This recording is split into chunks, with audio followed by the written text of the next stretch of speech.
lot of studio equipment, mixers and equalizers. Making an agreement with the guy for 600 bucks. Tape machine sold on Reverb. 400 and something bucks. Offer for 100 bucks, which I accepted. That brand new TEAC for 600 bucks almost. Sold one of those Pringles holders. $18.99 with free shipping. 200. We met at 175. But what happened in month 5?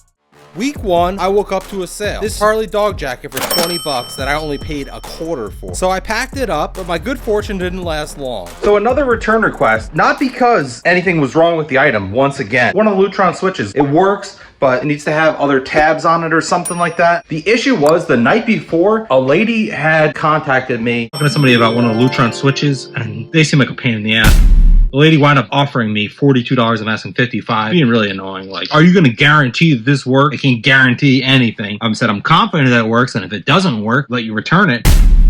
I want to block her. I just knew she was going to be a pain in the... And then somebody bought the same switch the very next day. Both of them are from Arizona, so I'm 99.9% sure it's the same person. But I took all my anger and put it into an ambitious goal for the day. All right, so here's what I'm gonna try to accomplish. I want to get the house at least straightened up. I want to get out of the breaker business. I'm sick of selling breakers for $8.99 each. I'm gonna delete them all and I'm gonna put them all in a box for scrap. Not worth the effort. Also, I want to organize upstairs a little bit better and go through my listings and see really what I have. So I'm officially out of the breaker business. I know people have about like selling used breakers and stuff. I was selling mostly to breaker buyers. They're a professional company. They are meant to test, refurbish, all that kind of stuff. And I'm not. The only ones I did hold on to are the brand new ones. And then these, like basically brand new, they're arc full. So to put together a box of scrap breakers, you start off with a large flat rate priority mailbox. Whatever, I just want this stuff out of my life. And I did the math. That's a way easier pill to swallow. $623 for all those breakers. And I think all of them had free shipping. So who cares? The next morning, I woke up early to the remnants of an ice storm. It's 9:06 in the morning, but I've been up since 3:45 or something like that. It's technically lunchtime for me, and I don't like breakfast anyway. So pasta for breakfast it is.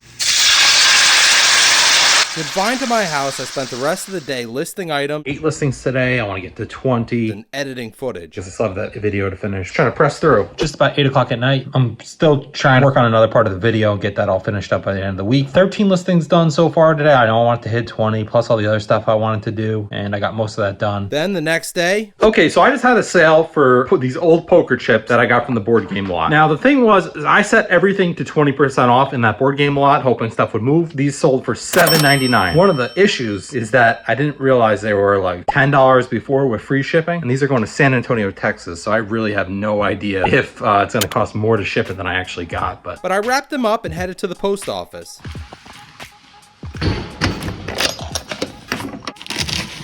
The Lutron return had finally arrived.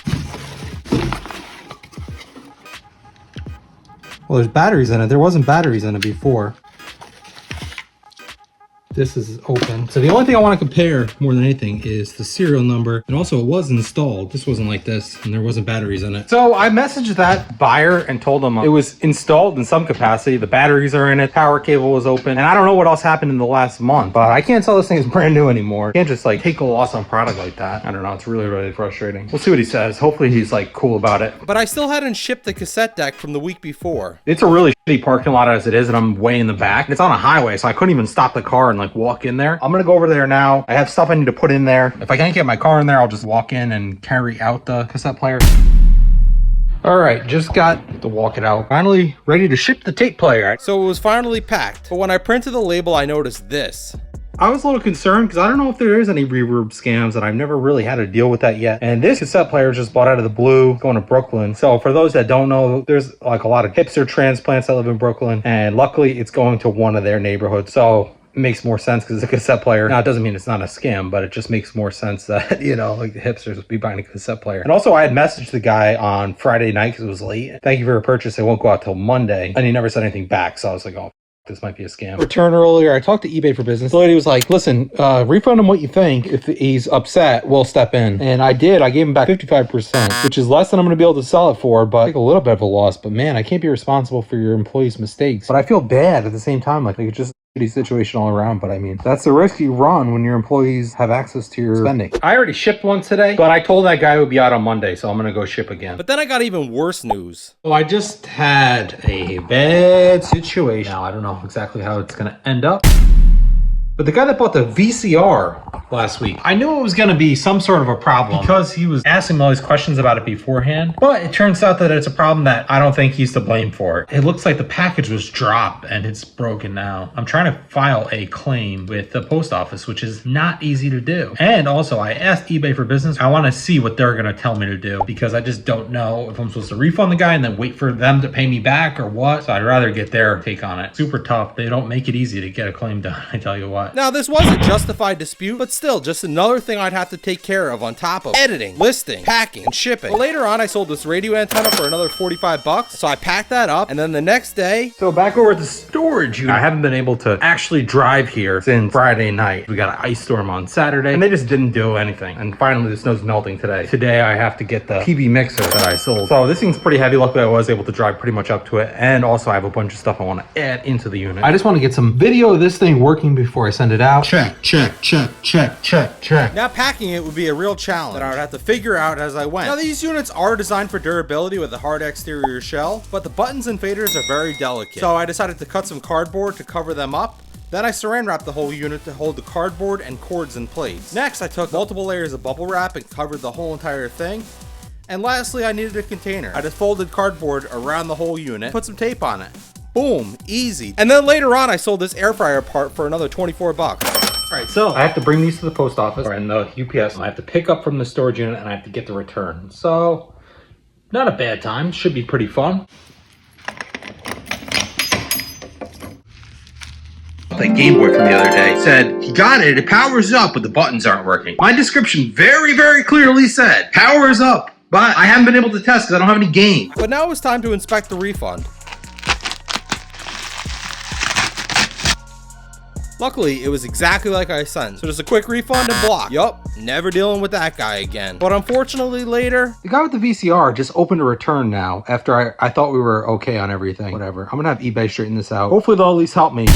Good luck. Because like this is not my fault. They told me to wait. That's what I told the guy. The thing is, like, I knew the guy was gonna be a pain in the from the start. So I'm trying to talk to eBay for Business now about it. It was their advice. They're the ones that told me not to refund them, or they said it's completely up to you, but we can't help you if you refund them. That was their word. The guy's being like completely unreasonable. I knew I should have just blocked that guy. I mean, what happened wasn't his fault. I haven't got anything back from USPS and he wants his money right away. And he has the product. I have not had an eBay payout in over a week, or the ability to have an eBay payout in over a week. And also since then, every single dollar that I've had to spend on shipping labels has come from my bank account. Even the guy that I gave the partial refund to, his money's still tied up. I can't touch it. It's still tied up for 10 days after the fact. So hectic day. It's probably about 1 o'clock now. I only have until about 8 o'clock to get everything done that I need to get done. Because I was set to go away with my family the very next day, and we were leaving at 4 a.m. So I have a bunch of stuff to ship, a few from yesterday. This pasta thing, I have a roll of coins. Oh, 4 faucets that sold this morning that I bought last week. So not even a week turnaround. And then also a fuse block holder. So there's nothing electrical about this. This is just a part that holds fuses. So they all had to be packed and shipped on top of... I'm trying to finish up month 3 right now, and I have to get it approved. They said it takes 24 hours to get it approved. And I told them that either this is going to be a take it or leave it kind of thing. So either you guys approve it, or I'm just going to cut you out of it. I'm not giving you guys creative control over these videos. I think it's more about just making sure that all of the commercial guidelines are being followed. That's really what they're worried about. They're not worried about like actually controlling my video. But for any reason, I mean, I'm gonna have to go on YouTube Studio, try to find some sort of computer. Hopefully maybe like my mom has one I could borrow and just chop out that. But I also never did the thumbnail, and I'm trying to get the outro done right now. That's the last part. Then it has to be glued together and rendered, which is also a big pain, and then do the thumbnail and then get it uploaded. So it is a lot on my plate, and this computer is not cooperating at all.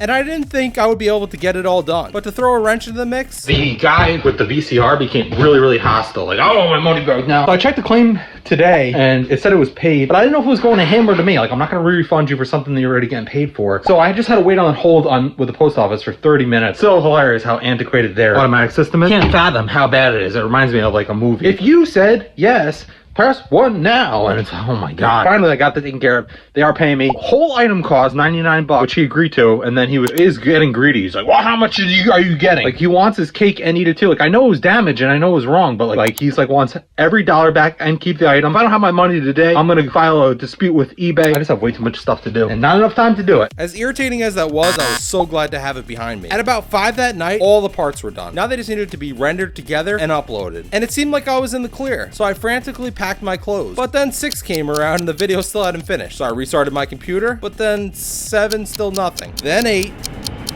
9, and... So now it's 10 o'clock at night and it still didn't finish. Actually, it never even got over 20%. So I just didn't know what to do. Obviously, I had to get to my brother's house 40 minutes away, and I'd already been waiting on this thing to render for 5 hours. Plus, I'd have to wait for the video to upload, assuming that it would even work. My computer was so unreliable. I didn't know what to do at this point. I was strongly considering just saying screw it and not going away. So, I am away on my trip right now. The night before we left, I maybe got 3 hours of sleep. I feel like I was making the worst mistake in the world. But my brother's girlfriend had a laptop and was like, can you bring it, please? And I can use it. And I brought my external hard drive. So I hooked it up and I used iMovie on her computer to finish up month 3. It's actually a blessing too, because I put in a lot of extra time to do some additional editing. And I think it's a lot better than it was. You really do have to take breaks and especially get out of your environment. Number 2, the reason I started doing YouTube was so that I would have the ability to have a good life, and I'm not able to do that. What's even the point? But then the third reason, whenever I would go away when I was working a regular job, that's the only time that I would come up with like ideas of where I wanted my life to go. And actually 1 year ago today is where I started the channel. I would have never taken that break from work. I never would have thought about doing this, and now I'm doing it. I loved inspiring people that I talked to about their dreams. I just realized I need to do what the world is kind of telling me to do. I started the channel the very next day. I uploaded the first video. Our NOI divided by our total cost, so... And I can't believe it actually did work out. Okay, it is Saturday afternoon and I am finally home. But in week 2, I did still make money because people could still buy while I was away. I don't know, that's what Caleb from Caleb Sells or Caleb Resells, I forget what his channel name is called, told me. And it was a good thing I did, because look at all this stuff that sold. A mini fridge for 20 bucks plus shipping. These smoke detectors for 80. This DJ mixer for 70. A lamp for 10. These switches for 36. Coins. And a chess set. So also while I was gone, post office sent my check. And so I don't know, I never got one of these before, but that's basically what it is. They just send it to you in the mail. At least I'm square now, and that transaction successful. Everybody's made it whole. But man, I'm telling you what, after not being in here for a week and then coming back in, my eyes are almost watering. It's so stinky from like just like old that I bring in here all the time. And it's really cold outside. It's like 40 degrees, but I'd rather have that than the smell. That was a little scary. So I just bought a laptop. It was like 700 bucks. 2019, but it has good specs. Kind of an impulse buy, but I know it's going to be better than what I have. Being able to go remote with it was a huge, huge thing. And so even though it hurts, like it is an investment, I do make a lot more money off of videos. I can get started on the next video as soon as it comes in. Anyway, I got a bunch of stuff to ship. Now for the results. There's this company that has been bothering the out of me. I'll try out the product for a week. I'm gonna be very honest about obviously everything that happens. After that week's up, I'm gonna decide if I want to do the deal or not. I don't even really understand exactly how it works, but I've looked into it. They are a legit company. I mean, it is good money, but like I'm not gonna lose my reputation over a one-time check. It's important to note, however, that matched betting is not gambling. All right, so I just sat through that first video. It's kind of annoying, but now the next thing is go to your first offer. All right, so far it's not bad. It's pretty complicated in math. It's kind of cool. I don't know. I want to see if it actually like works, you know, because it just seems like too good to be. Everything I do is hard work. I don't think money glitches really exist. I'm the guinea pig. I'm gonna give it a shot. So. All right, so I followed all the steps. It says I'm gonna make $61.18. Started a spreadsheet because I actually want to see. Right now, I'm down a total of $64.85. But it's a lot more simple than it looks. Let me explain. Okay. So, Site 1 was offering 150 bucks in free bets if I bet $5 of my own money. I could have just bet the $5, win or lose, I would still get the 150. But to ensure I kept it, Ninja Bets had me go to a separate site, bet on the opposite team to make sure I broke about even. But I get all this additional free play. However, it can't be withdrawal, and if you do win, you only get to keep the profit. So Ninja Bets calculated a hedge on Site 2, where regardless of the outcome, I was guaranteed to profit $60. In my case, I had to put down another $58, and when all the games were finally over. Okay, so it did work. I did wind up making that 60 bucks or whatever. You could do that for free. You don't have to pay for the service. As you can see, I'm up $60.97. All right, so after that experience, let me talk about some of the risks. It only works when there are offers. Different states have different offers. You'll have to check your state. These are the states Ninja Bets is actively, and you have to be 21 or over to use it. But the other big risk that I came to conclude, it's just like credit card points. There might be a few people who are disciplined enough to to only do what NinjaBet says and follow those calculations. But there's a lot more people who will do that once and then put it right back in because they want that feeling again. I don't like gambling. I hate the feeling of a loss. So for me, I'm disciplined enough. But if you're not, I would advise staying away from it because you can get caught up into the world of sports betting. What NinjaBets is trying to do, honestly, is sell you guys a calculator. That's what they are. But I actually personally really like this because casinos, there's a way to get one over on them. I'm happy to do it. If you want to check them out, go to ninjabets.com/analog. So in those first 2 weeks, I made